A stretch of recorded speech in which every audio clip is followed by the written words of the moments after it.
If we give AI just one ordinary image, it can usually animate that image.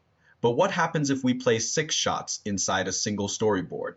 Can the model read them from left to right and top to bottom, then turn them into one complete video? Let's begin with a simple tea-making scene featuring one character. The woman organizes the tea set, opens the teapot, adds the tea leaves, pours in hot water, serves the tea, and finally offers the cup toward the camera. The model isn't merely animating one image here. It reconstructs all 6 storyboard panels as one continuous chain of actions. Now let's increase the intensity of the movement. This scene shows a woman performing street dance. We move from a long shot to a full body view, a low angle shot, an overhead view, a spinning movement, and finally a close-up. The shot sizes change as the story progresses. Of course, we can also add a second character here. 2 women race motorcycles through the city on a rainy night. The motorcycles travel alongside each other, and the colors of the riders and vehicles don't get swapped.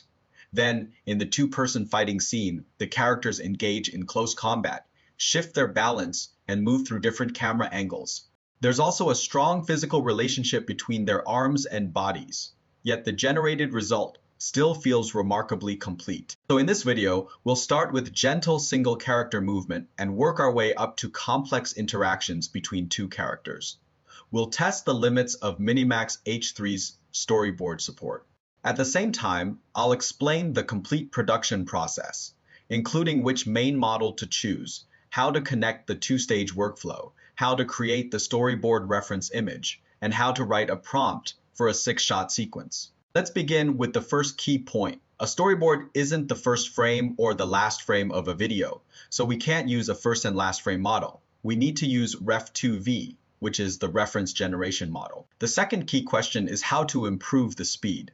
X2V already provides several turbo LoRAs for MiniMax H3. However, the acceleration LoRA for Ref2V is still the 4-step version 0.1. Its acceleration is decent, but the overall quality is slightly weaker when handling complex movement and fine image details. That's why we aren't using an acceleration LoRA this time. Instead, we're using this model called 10 Eros Max. Pay attention here, this isn't a LoRA, it's a main model with a file size of roughly 40 gigabytes. Turbo acceleration is already merged into the model, so we don't need to load another LoRA afterward. Many people think of 10 Eros Max as an uncensored model. But for this video, the important point isn't whether it can generate violent or sexual content. What matters is that it gives us a directly accelerated main model while still delivering very high generation quality. The VAE and text encoder don't need to be replaced. You can use the same versions included in ComfyUI's official workflow. We also need to do some additional preparation to balance speed and resolution. We'll continue using the 2-stage Latent Upscale workflow introduced in the previous video. Install an extension called MiniMax H3 Latent Upscaler. Then download the Latent Upscaler model and place it inside the Latent Upscale Worker Models folder under ComfyUI Models. The model comes in 2 versions, 3-dimensional and 2-dimensional. The 3-dimensional version jointly processes spatial and temporal information. It requires more computation, but it generally produces better results. Finally, I recommend updating ComfyUI to the latest version, because we're also using a new attention mechanism called Comfy Kitchen Attention. I explained these components in detail in the previous video, so I'll keep this part brief today. For easier testing, I've also built the workflow on Running Hub in the ComfyUI space. Running Hub is a great online working platform because whenever a new model or extension appears, it usually adds support very quickly. Running Hub also provides an online community for ComfyUI creators, where you can find plenty of creative inspiration and example workflows. Now let's break down the workflow. The entire workflow can be divided into 5 parts: loading the main model, providing the reference conditions, performing the first sampling stage, upscaling the latent, and performing the second sampling stage. For the main model, we directly select the Turbo Ref2V model.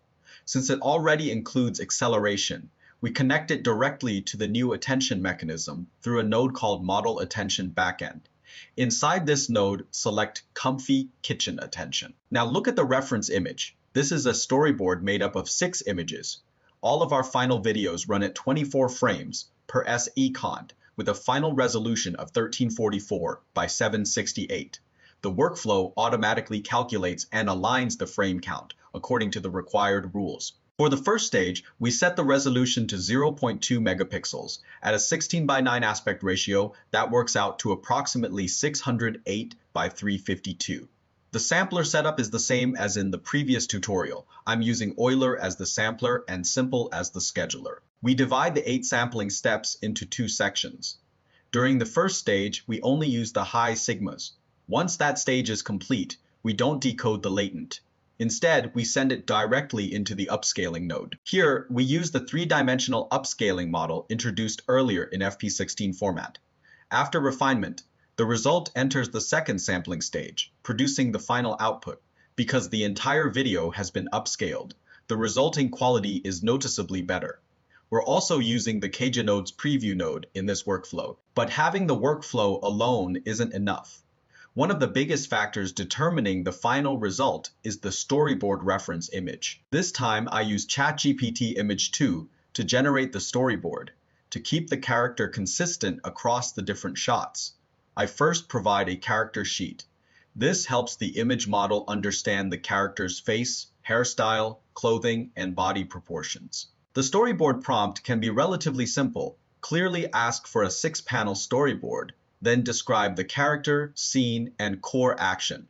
You can let the model plan the remaining details itself. There's one easily overlooked point. You must specify the overall visual style. If you don't, the image model may generate a hand-drawn storyboard. In traditional film production, storyboards are designed to communicate ideas quickly, so they're often drawn with pencils or simple line art. The second critical element is the video prompt. There isn't one fixed format, but I generally recommend dividing it into 5 layers. The first layer defines the subjects. Treat the character, clothing, environment, and important props as separate objects. The second layer is the summary. Clearly state the type of video, total duration, storyboard reading order, and complete chain of actions. The third layer explains how closely the generated result should preserve the reference information.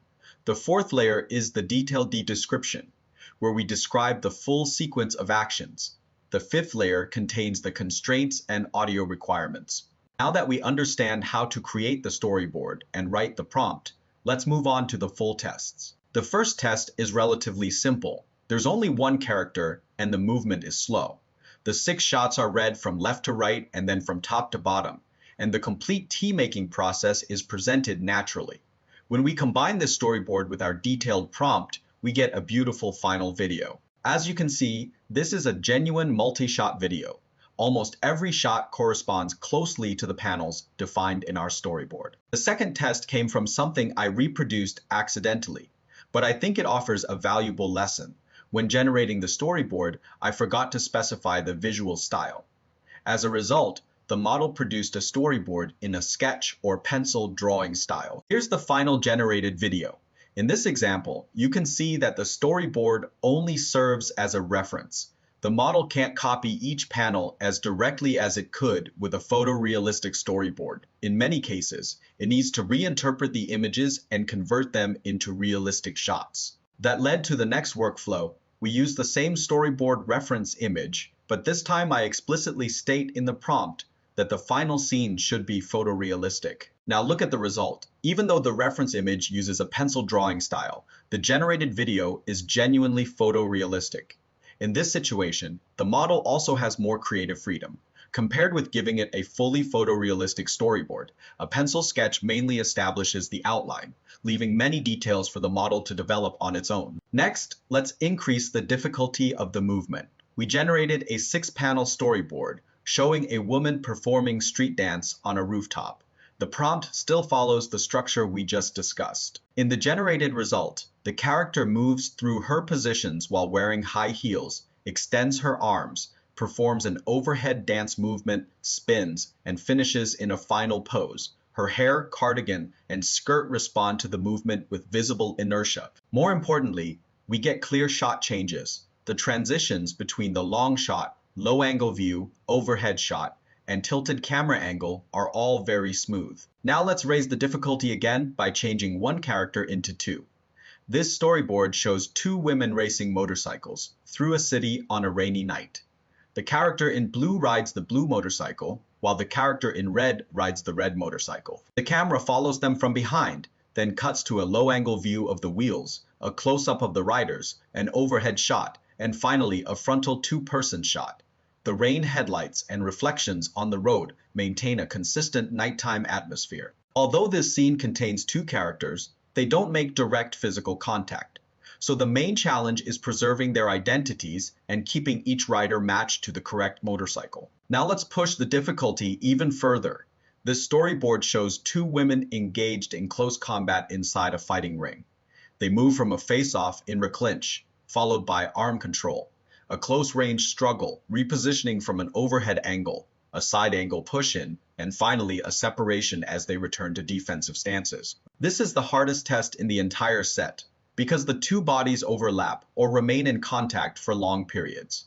Not every detail in the final result is perfect, but the overall action chain, shot order, and relationship between the two characters are preserved quite well. For a locally run Ref2V workflow that uses a turbo model and two-stage upscaling, I think this result is already excellent. To sum it all up, MiniMax H3 is fully capable of interpreting a 6-panel storyboard as a sequence of shots unfolding over time. From the single-character tea-making scene to rooftop street dancing, two-person motorcycle racing, and finally close combat inside a ring, the model shows a strong ability to reproduce the shot order, changes in framing character identities, and relationships between actions. I think this workflow offers a lot of practical value, and I strongly recommend trying it for yourself.